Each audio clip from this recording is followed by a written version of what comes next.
July 1965. Dearest Suzie, I'm sorry that I haven't written sooner, but we have been very busy. The VC are real active lately and they keep us hopping. I got another letter from you today and was glad to hear that you were all right. I hope by now you are over your sickness. I hope too that Minnie is getting along okay. I assume she is in the hospital now. What did Minnie have to say about Billy and Brian going to a Baptist Bible school?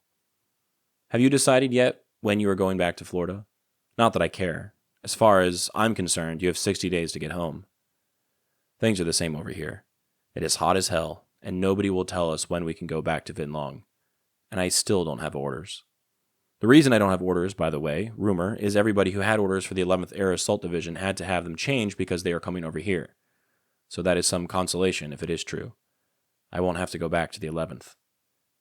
Well, I will close for now. Please don't worry about me or think I love you less when I don't write every day. I love you and miss you very much. Kiss B, B, and B for me. Love you. Bill. For some in the Vietnam War, religion took on a powerful role, both as solace and as service. Near the Vinh Long Air Base, Irish Catholic nuns from the Sisters of St. Paul of Chartres ran the Good Shepherd Convent, an orphanage and vocational center for young girls. It was staffed by 5 Irish sisters alongside Vietnamese and Malay nuns. This small community endured mortar attacks and neighborhood tension. Some of the students had even suffered under VC control, but the sisters remained at their posts, serving displaced children and maintaining dignity despite war's encroachment. This convent wasn't an isolated case. The Catholic Church in South Vietnam, historically linked to French colonialism and the pro-West Diem regime, had become deeply rooted by the 1960s, supported by migratory waves of Catholics fleeing the North after 1954. Though tensions erupted during the Buddhist crisis of 1963, by the mid-war period, churches and convents continued to serve as community lifelines, providing education, healthcare, vocational training, and temporary shelter for refugees.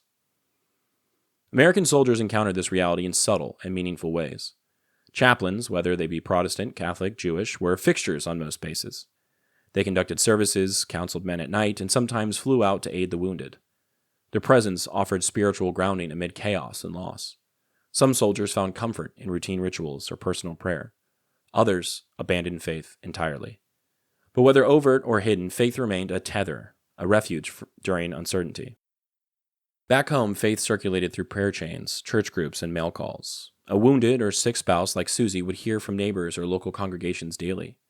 For families of deployed soldiers, churches were both social anchors and spiritual havens.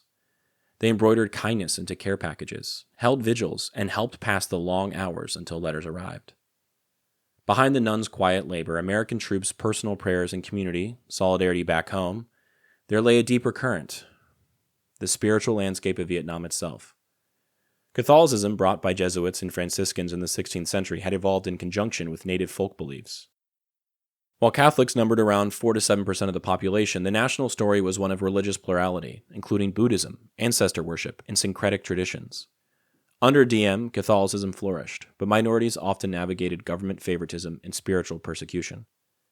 For Vietnamese Catholics, the war and faith were intertwined. Each shelling, each refugee, each orphan carried a silent testimony. The Irish sisters of Vinh Long lived that testimony, remaining steadfast amid bullets and uneasy nights. Their ministry, including the vocational center and orphanage, represented hope and resilience in a fractured country. For American soldiers, like Bill, religion wasn't always a practice act, but it was a constant undercurrent. Whether in private prayer, a Sunday service, a handwritten letter, or a quiet reflection in the jungle, faith helped them bear the burdens of fear, homesickness, and the moral weight of war. And for some of the women at home, faith was the heart fire that kept them steady day by day. We already know that Mema is Catholic and Popi was a Baptist. She told us that in her interview. Mema's family in New Jersey, where she was visiting at the time of this letter, are all deeply religious and still are today. In fact, her brother is even a deacon in their church.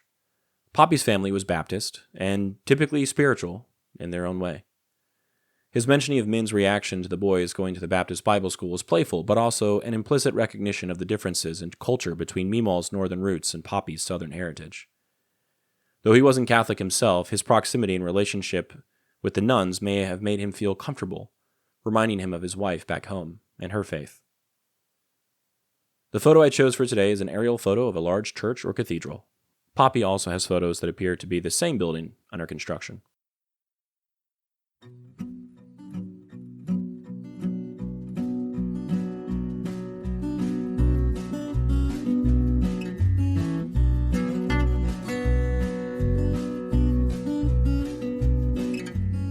I'm Alex Lowy, and I hope you have enjoyed listening to this episode of Dearest Suzie and receiving messages from the past that my Popi wrote exactly 60 years ago.